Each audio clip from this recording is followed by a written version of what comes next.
So I actually wrote down some things here, and just so you guys know, for some of you guys that are joining, because I see the views are going up, we're covering 5 ways to make yourself financially free and things to either do and or avoid. And the first one that we're talking about right now is avoid making major financial mistakes. And I wrote down here some of the things as a subset to that, major financial mistakes.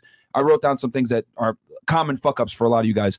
Number 1, taking hard money loans. What's a hard money loan? A hard money loan is basically a loan, guys. That's predatory in nature. You're basically hard up for money. You need money quickly without a credit check. You take one of these hard money loans.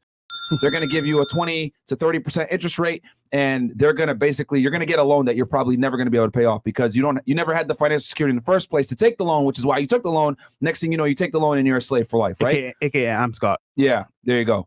And Fresh had taken a hard money loan out before, and he could tell you about the dangers of that. Yes, I have. Co-signing a property or car for someone else. Okay, that's a big mistake that a lot of you guys do. You'll go ahead and sign for an apartment or a vehicle, and you can't get out the lease because now you're the one that co-signed it, so you're typically looked at as responsible. So let's say you co-sign on a car for somebody, right? And it's their duty to pay for the vehicle, but let's say they miss a few months. Well, guess whose credit score is going to take a tanking? Ooh. Your credit score is going to take a tanking. Theirs will too, but they clearly don't give a shit, but your credit score is going to go down. So never, ever, ever co-sign for a vehicle or a home or an apartment for somebody that you don't know unless you're prepared to pay for all of it. Okay? Unless you're going to pay for all of it, don't sign for it. All right? Even family, by the way. Even family, guys. So that's the only time I would say you could co-sign is if you're prepared to pay for all of it, then okay, fine. It's on you, and it is what it is. But most of y'all, you get into an agreement, we're going to split it 50-50. No, and that goes even for a phone line, guys. Even for a phone line, that will mess your credit up. If they don't say, let's say you can't pay the bill unless they give you their portion of the phone bill. No, that's going to be an L. Do not do it, okay?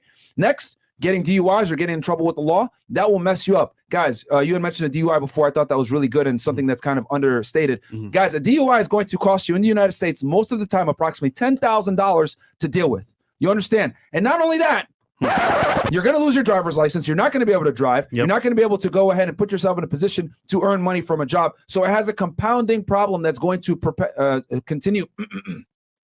That's going to continue the downward trajectory for you, okay? It's a compound L because you lost the DUI, you get the DUI, you lose your car, you lose your money, you lose your ability to travel, you lose your ability to travel to a place of work to earn money. So it's going to mess you up to a whole other degree. And then on top of that, your family members are going to be responsible for getting you everywhere and or Uber or you spending money on taxis, whatever it is. So it's going to be a huge L if you get a DUI and or find yourself in some kind of legal trouble where you're facing a criminal charge. That can completely mess you up. And we didn't even talk about attorney fees. That's a whole other situation. Sometimes just retaining a lawyer, guys, is going to cost you thousands of dollars before they even litigate anything. That's your point. I know guys, able-bodied, 20 plus years old, successful, that cannot drive because of past experiences with DUIs. Guys, it's an L, bro. Don't do it. Next, kids. Guys, I mean, if you have a kid now, I know it's probably the gift that keeps on giving. A lot of you guys wouldn't take it back. But for all you guys out there that haven't had a kid yet, bro, kids are absolutely going to destroy your ability to create wealth if you have children before you're financially set. You need to become financially set before you have children. Now, there's the other thing, too. I know what you're probably thinking. But Myron, I'm getting older, I ain't getting any younger. I want to have children. My girl's pressuring me or my family's pressuring me, whatever. I need you guys to take that outside of your fucking mind. And what I mean by this is this.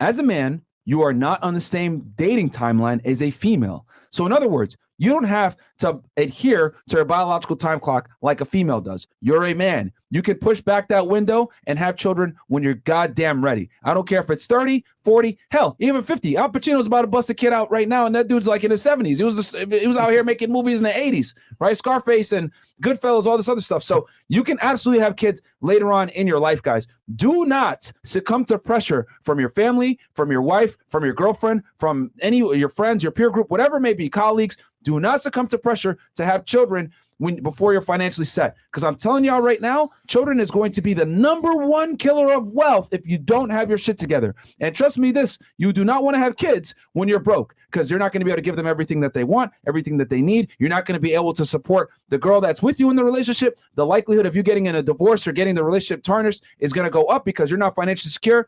I'm telling you, man, there's a reason why divorces go down once you make a certain amount of money. I think that magic number where divorces start to go down is about $300,000 a year.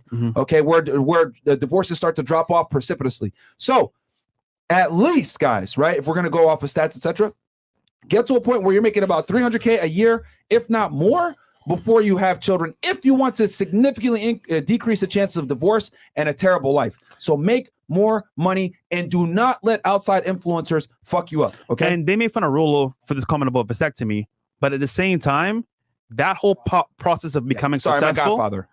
Like if you can avoid the kid part, I'm telling you right now, bro, you'll be way further ahead. Just Man, saying. fuck those. Yeah, honestly, I should be saying fuck those. And yeah, Al Pacino. Yeah, it was Godfather, not Goodfellas. My bad. And then also, guys, don't do dumb shit with your money. For example, some of you might own a home and have a home equity line of credit out, and you're using it to pay for vacations and stupid shit. No, if you're gonna go and get a home equity line of credit or anything else like that, because I've seen people do this, you need to use that money to invest. You don't use that money to pay for liabilities, guys. Okay. One of the dumbest things you can do. I see people do that all the time. They take a HELOC out to take a vacation or purchase things that they otherwise never would have been able to afford. And yeah, those are just some big ones. So real quick recap. We're talking about 5 ways to make yourself financially free. We're on number 1, which is avoid making major financial mistakes. A couple of these mistakes that you guys commonly make are taking hard money loans or high interest, co-signing a property or car for another individual that might not be as responsible as yourself, getting into trouble with the law, whether it's a DUI or some other criminal charge that's going to cost you thousands upon thousands of dollars to deal with, having kids at a young age before you're financially set and secure, succumbing to societal pressure, doing that stupid shit, getting into credit card debt. Another big one, guys, getting into huge credit card debt and purchasing things that you can't afford to impress people that you don't care about anyway. All right. And then using a home equity line of credit or some other line of credit to go ahead and pay for things like a vacation or extravagant trips or whatever the hell it is that you otherwise couldn't afford. Stop doing this shit, guys. Yep. Stop doing it. All these things will absolutely set you back years when it comes to your ability to create wealth.